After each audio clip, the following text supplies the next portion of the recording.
Olá pessoal, vamos para a nossa terceira aula de PG e nessa terceira aula a gente vai falar de termo central.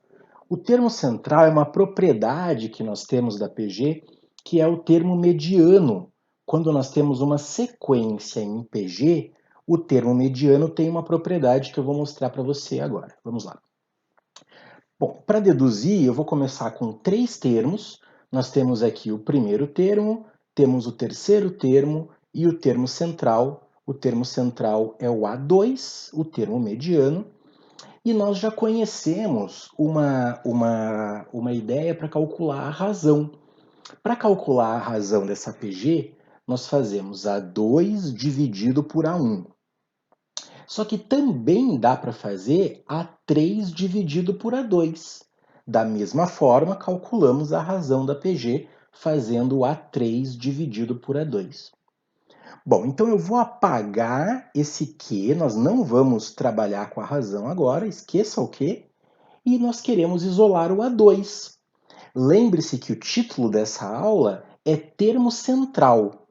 Então eu tenho três termos aqui em PG, esses três termos formam uma PG e eu quero isolar o segundo termo. Então eu vou multiplicar cruzado, fazendo a multiplicação cruzada, A2 vezes A2 fica A2 ao quadrado e A1 vezes A3 está aqui no segundo membro. Basta a gente extrair a raiz quadrada e não esqueça do mais ou menos aqui, né? Quando a gente extrai a raiz quadrada, tem que pôr o mais ou menos aqui na frente. Pronto. Essa é a relação dos três termos em PG. Você lembra como é que chama essa relação aqui? Raiz quadrada de A1 vezes A3. Nós chamamos isso aqui de média geométrica. Eu vou clicar e vai aparecer aqui no meio a frase que permite a gente entender essa relação. O termo central de uma PG é mais ou menos a média geométrica dos termos equidistantes dos extremos. Como assim termos equidistantes dos extremos? Não é só falar média geométrica dos outros termos?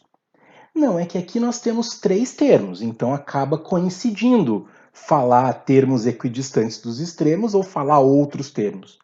É que quando eu tiver 5 termos ou quando eu tiver 7 termos, aí não tá certo falar dos outros termos, porque a gente vai ter bem mais termos, né? Eu vou mostrar para você então como essa frase aqui funciona com 5 termos. Com 5 termos, nós temos aqui A44, A45, A47, A48 e o termo central que é o A46. Pode ser quaisquer 5 termos. Eu comecei do 44, podia começar do A1, podia começar do A10.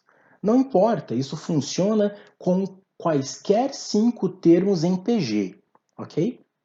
Então, como que a gente consegue montar esta relação aqui? Repare só, o termo central é o A46. O A45 e o A47, eles são equidistantes em relação aos extremos. Ou seja, eles estão a uma distância de um termo em relação aos extremos. Então, eu posso usar a relação que está escrita aqui, que é a relação de média geométrica. Eu vou clicar e vai aparecer aqui, olha só. O A46, que é o termo central, vai ser a média geométrica entre o A45 e o A47. Da mesma forma, eu posso fazer usando o A44 e o A48. Claro, eu vou clicar aqui e vai aparecer a mesma relação com o A44 e o A48. Mas por que pode fazer com o A44 e com o A48? Ora, porque são termos equidistantes dos extremos. Na verdade, eles são os próprios extremos, né? É como se a distância fosse zero em relação aos extremos. São equidistantes. Então, quando você tem sempre uma quantidade ímpar, vai ter um termo central. E este termo central vai ser a média geométrica dos termos equidistantes dos extremos. Então, deixa eu apagar aqui, eu vou mostrar para você com 7 termos, agora para você fixar bem a ideia. 7 termos quaisquer: A88, A89, A90, A92, A93, A94 e o A91 é o termo central. Ok? Nós temos 7 termos em PG. Esses 7 termos têm uma propriedade em relação ao termo central. Como é que funciona? O termo central é a média geométrica entre o A90 e o A92. Ou seja, ele é mais ou menos a raiz quadrada do A90 vezes A92. São esses dois termos aqui. Repare que esses dois termos estão à mesma distância em relação aos extremos da sequência. Eles estão a 2 termos de distância. Da mesma forma, eu posso usar essa relação para o A89 e para o A93. Repare que a relação é a mesma. Eu só coloquei aqui A89 e A93. O termo central continua aqui no primeiro membro. E posso fazer também para o A88 e para o A94. A ideia é você notar que existe uma simetria. Se você enxergar a ideia de simetria, você não esquece nunca. É como se o termo central fosse um espelho e você fizesse sempre um termo espelhado do outro, né? E assim você não esquece que são os termos equidistantes. Bom, deixa eu apagar então esses rabiscos que eu fiz aqui. Eu vou fazer um exemplo com você. Vamos lá. Exercício. Calcule a razão dessa PG aqui. Bom, primeiro, olhe para essa sequência, olhe para essa PG e me diga quantos termos você está enxergando. Cuidado para não cair na pegadinha, hein? Você tem aqui uma PG de 5 termos. Ed, como assim 5 termos? Não são 7? Não, são 5 termos, olha só. Isso aqui é um termo só, isso aqui é outro termo, isso aqui é outro termo, esse é mais um termo e isso aqui é outro termo. Lembre-se que os termos da PG sempre são separados por vírgula. Então são as vírgulas que dizem para você quantos termos nós temos, né? Nós temos 5 termos aqui. Quem é o termo central? O termo central é esse aqui, ó. Então nós podemos aplicar a propriedade do termo central, né? Só que eu não vou fazer a propriedade do termo central usando o y e o z. Eu poderia escrever assim, ó. X vai ser a média geométrica mais ou menos raiz quadrada de y vezes z. Y vezes z. Ok. Isso que eu acabei de escrever aqui não está matematicamente errado. Isso aqui está correto. Só que não ajuda a gente em nada. A gente não consegue chegar em lugar nenhum com essa relação aqui. Eu tenho 3 letras, né? 3 incógnitas. Então, permita-me apagar isso aqui. Eu vou usar a relação com o x, vou usar o x, vou usar o x menos 15 e vou usar o x mais 60. São esses termos que eu vou usar. O termo central e os termos extremos. Com esses termos eu consigo então fazer a relação da média geométrica. O termo central é x, x é igual mais ou menos, deixa eu apagar então a seta que eu fiz aqui, x é igual mais ou menos a média geométrica dos termos extremos. Os termos extremos são x menos 15 e x mais 60. Muito bem, então dessa forma, esta relação aqui é a relação da média geométrica. Agora nós temos que resolver. Eg, o que eu vou fazer com esse mais ou menos aqui? Esse mais ou menos não vai fazer diferença agora, porque nós vamos elevar ambos os membros ao quadrado, olha só. Quando eu elevar ambos os membros ao quadrado, repare que o mais ou menos não vai fazer diferença, porque mais ou menos ao quadrado vai ficar positivo. Então, quando eu elevar ao quadrado, o mais ou menos vai sumir. Então, repare que o mais ou menos não tem muito sentido na hora da gente resolver algebricamente. Eu já vou explicar para você por que que existe esse mais ou menos na fórmula, ok? Então, x ao quadrado é o primeiro membro. E agora sim, no segundo membro, repare que o quadrado vai acabar cancelando com a raiz quadrada. E os sinais não fazem diferença, né? Porque qualquer sinal elevado ao quadrado vai ficar positivo.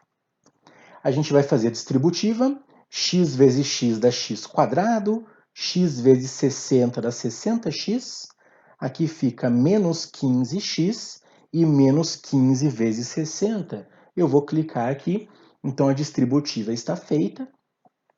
E ainda bem que o x quadrado vai cancelar, olha só. E aí não fica uma equação de segundo grau, vai ficar uma equação de primeiro grau, né?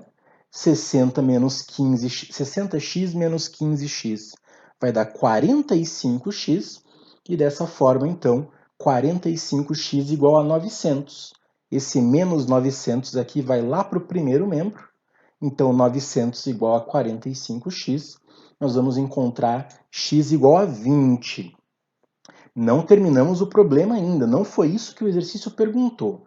X igual a 20, nós só encontramos o valor de x, né? Nós queremos encontrar a razão da PG. Então, deixa eu apagar os rabiscos que eu fiz aqui. Eu vou voltar esse valor x igual a 20 lá na PG. Ok? Então, troco o x por 20, troco o x por 20. 20 menos 15 dá 5, 20 mais 60 dá 80. Então, esta é a PG que nós conseguimos formar. Bom, nós não conseguimos encontrar a razão ainda. E agora? Para encontrar a razão, nós fazemos a ideia da primeira aula de PG, uma razão do 5 até o y, mais uma razão do y até o 20. Então, 5 vezes Q igual a 20. Nós já aprendemos isso na primeira aula. 5 dividindo, Q quadrado igual a 4. Não esqueça que tem duas possibilidades, hein? Não esqueça do sinal, por favor. Então, nós temos esta possibilidade de PG, que eu acho que foi a que você pensou, mas não pode esquecer que também existe essa possibilidade aqui. Porque se a razão for igual a menos 2, aí você vai ter menos 10 aqui para o y e vai ter menos 40 para o z. Repare que não faz diferença o valor de y e o valor de z, né? Mas é só para você perceber que existem duas respostas. Existe a resposta Q igual a 2 e a resposta Q igual a menos 2. Lembra daquele mais ou menos? Aquele mais ou menos lá que existe na fórmula é caso essa PG fosse com sinais alternados. Vamos supor que a PG fosse esse sinal aqui, menos, mais, menos, mais, menos. Então, aquele mais ou menos da fórmula, que não fez diferença nenhuma nesse exercício aqui, né? Vamos supor que os sinais fossem assim da PG, ó. Se os sinais fossem assim, aquele mais ou menos faria toda a diferença, né? Porque esse termo central seria negativo, ó. E daí teria que ter o menos naquela fórmula. Quer dizer, eu iria fazer a média geométrica entre esse termo e esse termo, menos com menos é mais, e extrair a raiz quadrada, e ia ter que ter o sinal de menos lá na frente da raiz quadrada, porque esse termo aqui é negativo. Resumindo, deixa eu apagar então para a gente poder encerrar essa aula aqui. Resumindo, por que tem esse mais ou menos aqui? Eu vou voltar para te mostrar. Por que tem esse mais ou menos aqui na frente?